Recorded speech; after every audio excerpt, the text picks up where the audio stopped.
Hi adventurous people, it's me Froze, and for this video is I'll be sharing you guys one of my simplest recipe na lagi ko siyang niluluto. Kaya naman tara, samahan niyo ako! So mga adventurous people, as you can see, nandito ako sa kitchen namin dahil magluluto tayo guys for this video. And as I've said, isi-share ko nga sa iyo ang napaka-simple guys na recipe. And isa ito guys sa mga ulam na lagi kong niluluto dito sa Dubai. When it says simple, of course, yung ingredients guys is hindi siya masyadong madami.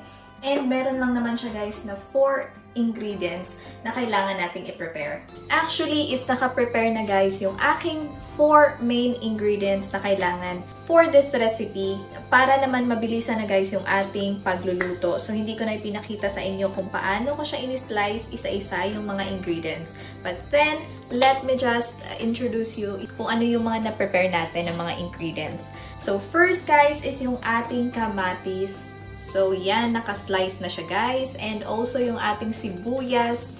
And of course, yung ating bawang. Ito yung tatlong ingredients na na-prepare ko na. But then, yung pinaka-last talaga guys, na yun yung ating main ingredients na kailangan for this recipe is nandito na din guys. And ito yung walang iba, ang ating pangmalakasan. Charan! So, tingnan nyo naman guys, this is a salmon belly na pinili ko dito sa grocery. So, ito yung ating main ingredient na kailangan para sa ating recipe. So, yung recipe ko guys is tinatawag siyang kinamatisan na salmon belly. And then now is ready na din yung aking kawali na gagamitin. Ready na ba kayo para sa ating pagluluto? So, let's start! To start with sa ating pagluluto is andito na yung aking salmon belly na binili ko guys sa grocery. Mukha pa siyang fresh guys. So ito ang ating ilalagay sa ating kawali. Ang ginagawa ko guys is nilalagay ko lang siya isa-isa. So parang pinapile nilang siya guys sa kawali. Ngayon guys is nakalagay na yung ating salmon belly, and after that is ilalagay na natin yung iba pang mga ingredients na nakaslice na. Ito yung kamatis, yung ating sibuyas, and also yung ating garlic. So bali guys, ilalagay lang natin siya sa taas ng ating salmon belly. So spread out na lang siya. So, ayan, nalagay na natin yung ating 4 main ingredients. And of course, hindi rin mawawala yung as usual, yung seasonings, guys. Kaya naman, starting off, meron tayong ilalagay na toyo. Also, yung white vinegar, and then a bit of oil. And yung aking paglalagay is tansya-tansya lang, guys. After malagay na yung lahat ng ingredients, is i-on na natin yung apoy. And then, takpan lang natin siya while waiting hanggang sa kumulo na. So guys, i-check na natin. So kumukulo na siya, and then iset lang natin siya for ilang minutes at hindi muna natin siya i-mix. And then yung apoy guys is actually naka-medium heat lang siya. And let's just wait until a couple of minutes and check again later. So guys, after a few minutes, isi-check na natin siya. And ayan, kumukulo na siya guys. Once kumulo na, is lagyan natin ng seasoning na black pepper. So, yung paglalagay ko guys ng mga seasoning is actually tansya lang siya guys. So, depende sa taste niyo. Sa akin, is wala talaga siyang measurement.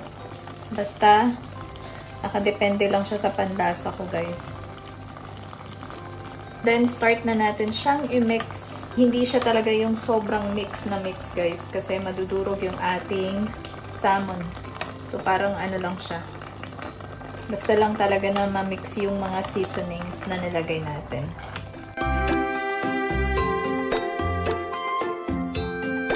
Then, after that is takpan ulit natin. So, after a few minutes, is-check na natin siya, guys. And then, charan! Ito na yung mukha ng ating kinamatisang salmon belly. So, guys, pag nagme-mix tayo,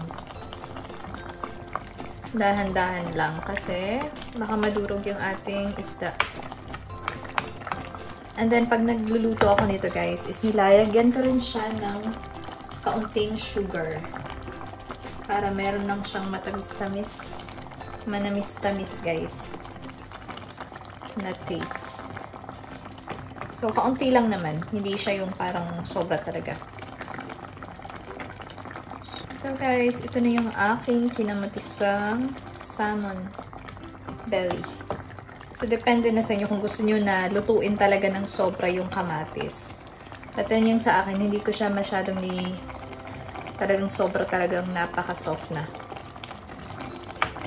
Okay, so guys, I think okay na yung ating kinamatisang salmon belly. Ngayon, titikman natin kung pasok na ba siya sa ating panglasa. So, kung okay na yung lasa guys, according kung ano yung gusto ninyong lasa, is luto na siya. And pwede na natin siyang hanguin. Okay na siya guys, and masarap na siya. And this is the closer look guys. So, tingnan nyo naman. Yung kamatis, hindi ko na siya masyado pang pinaluto ng sobra-sobra. So, okay na to guys. Luto na yung ating kinamatisang salmon belly. So, pwede na natin siyang hanguin guys. At para tayo ay makakain na. And kaya naman, maglagay na tayo dito sa ating pinggan.